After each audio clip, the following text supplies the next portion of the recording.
What's up guys? Welcome back to the channel again.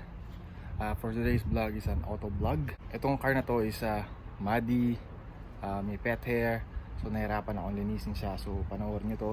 Sana mag-enjoy kayo. It's a picture lang and small clip ng video. Pero sana mag-enjoy kayo, no?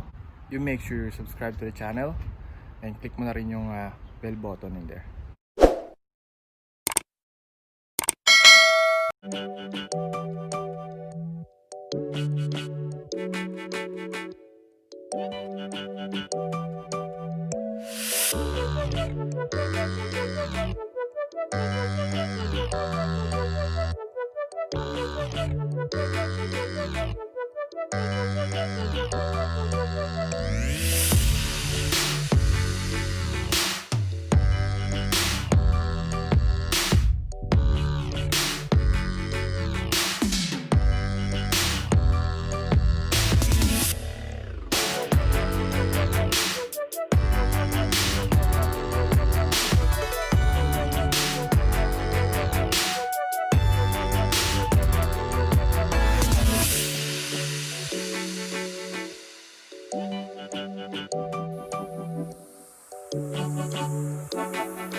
So guys, ayun na. Nakita nyo ba yung mud sa may bucket? So ayun, no, nahirapan ako doon. So mga 9 hours ko siyang ginawa. Make sure you subscribe to the channel and click mo na rin yung ding dong button in there. Until next time, see you guys. Thank you. Bye. I want it all before I'm gone.